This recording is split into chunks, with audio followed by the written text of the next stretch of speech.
নমস্কাৰ বন্ধুসকল, স্বাগতম জনাইছোঁ মোৰ চেনেলৰ অন্য এটা ভিডিঅ'লৈ। আজি আপোনালোকক দেখাব বিচাৰিম এটা সুন্দৰ শিৱ মন্দিৰ।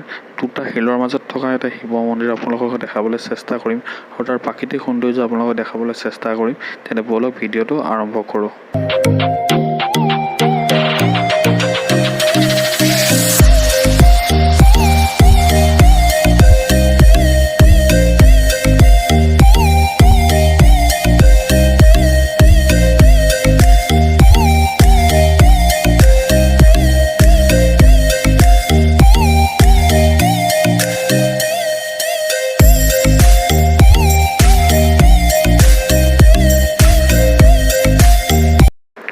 আৰু আমি এতিয়া এই মন্দিৰৰ গেটত সোমাইছোঁ আৰু কি সুন্দৰ পৰিৱেশ চাওক। আৰু এই আপোনালোকে চাইডত পাৰ্কিং কৰিব পাৰিব, গাড়ী পাৰ্কিং আহিলে গাড়ী পাৰ্কিং কৰিব পাৰিব কোনোবা যদি আহিবলৈ বিচাৰে।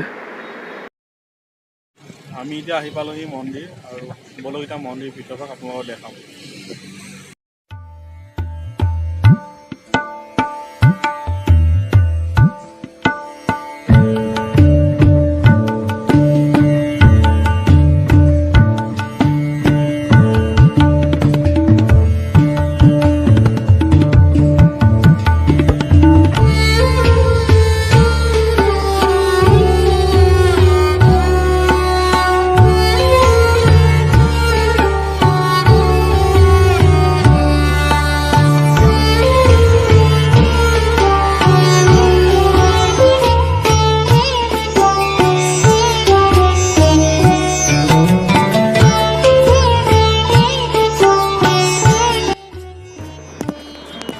আৰু ইয়াৰ প্ৰাকৃতিক সৌন্দৰ্য কিমান সুন্দৰ চাওক আপোনালোকে। চাৰিওকাষে গছ গছনি, সুন্দৰ মনোমোহা পৰিৱেশ, কি সুন্দৰ।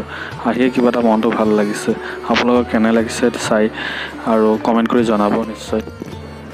আৰু ইয়াৰ গছ গছনিৰ লগতে কিমান ডাঙৰ ডাঙৰ প্ৰকাণ্ড শিল আছে আপোনালোকে চাওক। চাৰিওকাষে গোটেই প্ৰকাণ্ড শিল দেখিব পাব।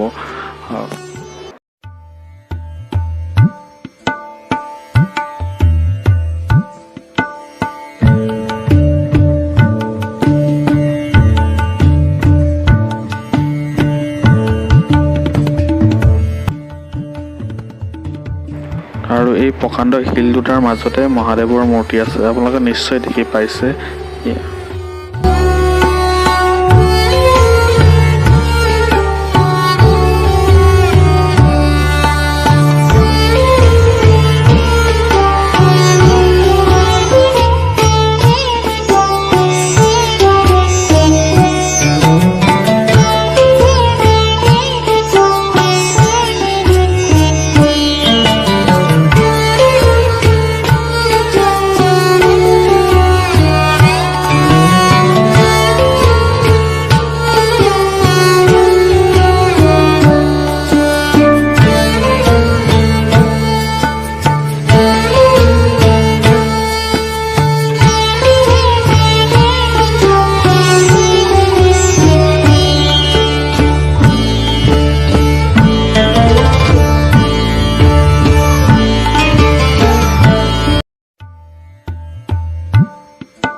এতিয়া আপোনালোকৰ মন্দিৰটোৰ চাৰিওফালে আপোনাক দেখাবলৈ চেষ্টা কৰিম। মন্দিৰটো কিদৰে সজাই তুলিছে, কিদৰে ৰাখিছে, কেনেকুৱা সুন্দৰ পৰিৱেশৰ মাজত আছে আপোনালোকক দেখাবলৈ চেষ্টা কৰিম।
জিতেন দাই এয়া গাড়ীৰ পৰা চাউল লৈ আহিছে।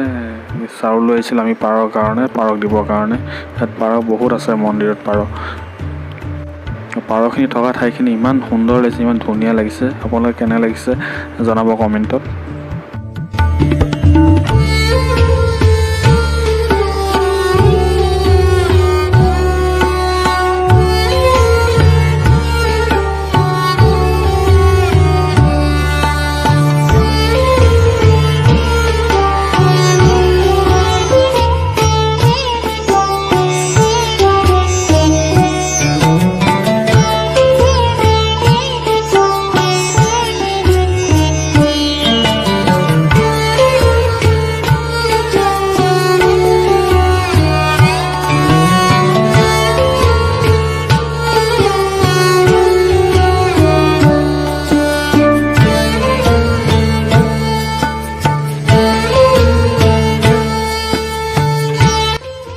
আজিৰ ভিডিঅ'টো ইমানে আছিলে। ভিডিঅ' যদি ভাল লাগিলে লাইক, কমেণ্ট, শ্বেয়াৰ কৰিব। লগতে নতুনকৈ যদি আহিছে চেনেলটো ছাবস্ক্ৰাইব কৰিব। ধন্যবাদ।